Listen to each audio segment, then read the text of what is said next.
আসসালামু আলাইকুম আপুরা ভাইয়েরা, কেমন আছেন সবাই? আশা করি সবাই ভালো আছেন। তো প্রতিদিনের মতো আজকে আরেকটি ভিডিও নিয়ে আপনাদের সামনে আসলাম। তো এখন মানে শীত পড়ে গেছে, শীতের মধ্যে তো বুঝেনি সবকিছু গরম গরম গরম গরম কিছু সবকিছুই মজা লাগে। তো এখন আমরা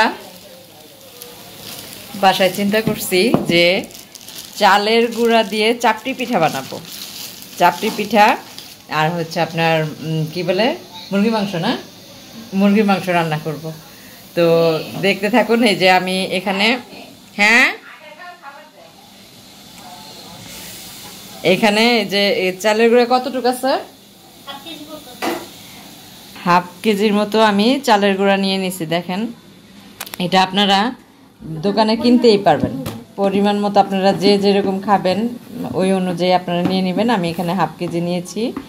আর এখানে একটু দেখি একটু আটা মিক্সড করব এটার সাথে, একটু সফট হয় যেন, নয়তো চালের গুঁড়াটা একদম দিলে হয় কি একটু হার্ড হয়ে যায়, শক্ত হয়ে যায়, খেতে ভালো লাগে না। তো এখানে এইটা দেওয়া হয়েছে, একটু আটা দেওয়া হয়েছে, এটার জন্য একটু খেতে ভালো লাগবে। তো এখানে পরিমাণ মতো লবণ দিয়ে নিলাম,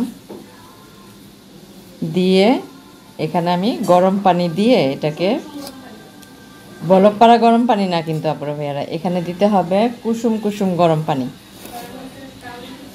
একটু ক্রিস্পি থাকবে, একটু সফট থাকবে। এটা যদি গরম পানি দিয়ে দেওয়া হয় একদম, তাহলে এটা খেতে স্বাদ লাগে না, একটু নরম নরম হয়ে যায়। তো নরম নরম চাপটি পিঠা তো, এটা তো রুটি না, চাপটি পিঠা তো একটু ক্রিস্পি না থাকলে ভালো লাগে না।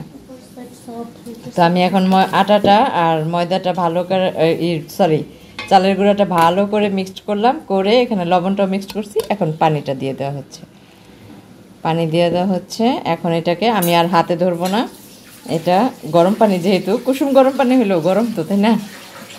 এটা একটা চামচের সাহায্যে অল্প একটু পানি দিয়ে এটাকে প্রথমে আঠালো ভাব করে নেওয়া হচ্ছে, আঠালো ভাব করে এই যে আর একটু পানি দেওয়া হলো। এখন এটাকে আস্তে আস্তে আস্তে আস্তে নাড়তে নাড়তে এটাকে একদম মানে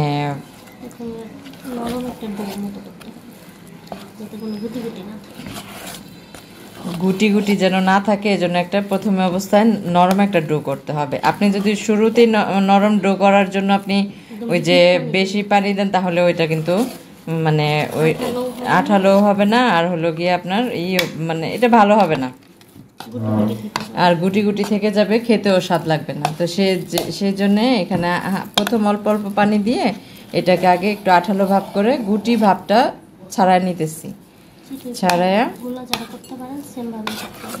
আর চিতই পিঠার গোলা যারা করতে পারেন তারা এটা খুব ভালো বুঝবেন, যে চিতই পিঠা গোলা যারা করে এভাবেই করে চিতই পিঠার গোলা। তো দেখেন আমাদের এটা সুন্দর মতো হয়ে যাচ্ছে।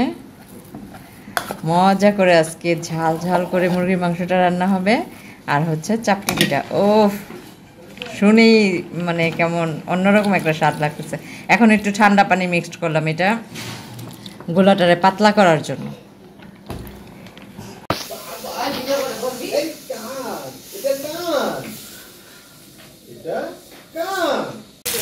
তারপরে বেড়ে এখানে মুরগিটাকে কষাইতে দেওয়া হয়েছে সুন্দরভাবে, টমেটো দিয়ে খুব মজা করে কষানো হয়েছে। এখানে কষতে দিচ্ছি, আর এই পাশের চুলে একটু গরম পানি দিচ্ছি। গরম পানি দিয়ে তারপর হচ্ছে আপনার চাপড়িটা এই না, এইখানে ঝুল দিব এই গরম পানি দিয়ে। ঝুল তো রাখবো না বেশি একটা, জাস্ট একটু হালকা একটু ঝুল থাকলে তো ভালো, তাই না? চাপড়ি পিঠা দিয়ে যেতে খাবো।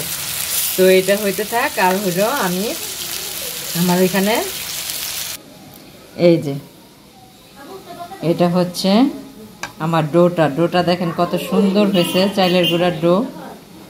এটা আমি রেস্টে দিয়েছি, রেস্টে দিয়ে পরে মাংসটা বসাইছি। তো এটা আস্তে আস্তে করব, আর হচ্ছে ভাত খাবো। এখন ভাত খাবো না, এখন চাপড়িটাই খাবো, চাপড়ি খাওয়ার পরে ভাত খাবো। তো দেখতে থাকুন আমাদের চাপটি পিঠা আর মুরগির মাংস খাওয়া। আজকে 19 তারপরে ভাইয়েরা এই যে দেখেন আমার চাপটিটা চাপটিটা কত সুন্দরভাবে দেখছেন, দেখেই মনে হইতেছে যে এখনই খাই, কিন্তু না হইলে তো খাওয়া যাবে না, তাই না? জিভে পানি এসে পড়ছে। তো এই চাপড়িটা এখানে দিয়ে তাওয়াটাকে আমি প্রথম গরম করে নিচ্ছি, গরম করে এখন এটা সাথে সাথে ঢেকে দিতে হবে। বেশিক্ষণ লাগে না, অল্প সময়ের মধ্যে হয়ে যায়। এই যে দেখেন আমাদের মাংস তরকারিটা হয়ে গেছে অলরেডি। আমার ভাই কিন্তু খাওয়া শুরু করে দিছে, ওর জন্য এই যে এখানে বানানো হয়েছে, আর আপনাদের দেখাইছি একটা চুলায় বসাইছি, ওইটা আমি খাবো গরম গরম। এটাও গরম, তো আমার ভাই খাইতেছে, এটাও অনেক গরম। চাপটি পিঠা আর হচ্ছে মুরগির মাংসের ঝোল, সেই মজা খেতে। তারপরে এখন আমি চাপটি পিঠাটা খাবো। আমাদেরটা হয়ে গেছে। ওফ, গরম গরম পিঠা, ইস সেই স্বাদ। বিসমিল্লাহ। এই যে দেখুন, বিসমিল্লাহ।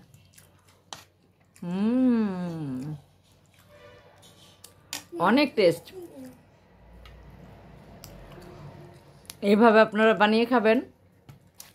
তো ওই যে আমরা যে রেস্টুরেন্টে যাই খাই, রেস্টুরেন্ট মানে কি, যে 300 ফিট খায়, তারপর হচ্ছে আপনার বাহিরে বিভিন্ন জায়গায় খায়, বিক্রি করে, সেম স্বাদ, সেম স্বাদ। এটার সাথে ভর্তা হইলে আরো ভালো লাগতো। তো ভর্তার রেসিপিটা আরেকদিন দেখাবো, ভর্তা দিয়ে আরেকদিন খাওয়া দেখাবো।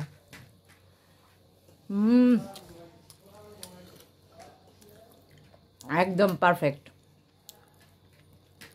অনেক মজা হয়েছে আপুরা ভাইয়েরা। এভাবে আপনারা বানিয়ে খাবেন।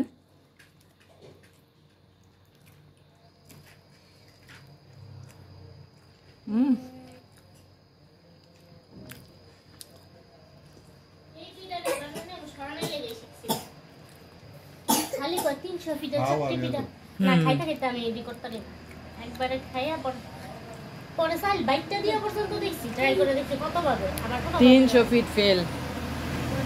ঝাল ঝাল মুরগি মাংসটা ঝাল ঝাল হয়েছে,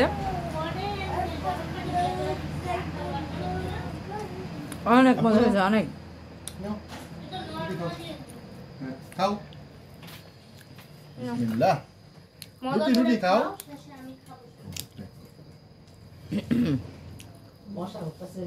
অনেক টেস্ট হয়েছে আপনার, অনেক। আর এখন বাজে কয়টা জানেন? রাত্র 1টা। এই 1টার সময় আমরা চাপটি পিঠা বানিয়ে খাচ্ছি, দারুণ না?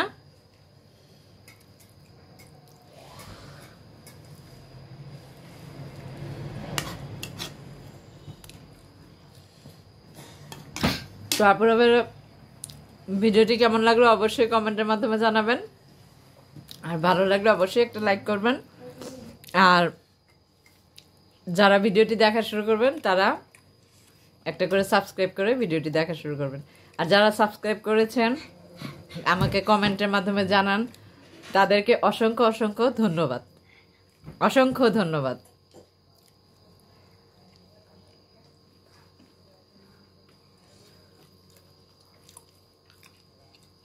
গরম। তো সবাই ভালো থাকবেন, সুস্থ থাকবেন, নিজেদের প্রতি খেয়াল রাখবেন। দেখা হবে নতুন এক ভিডিওতে। আল্লাহ হাফেজ।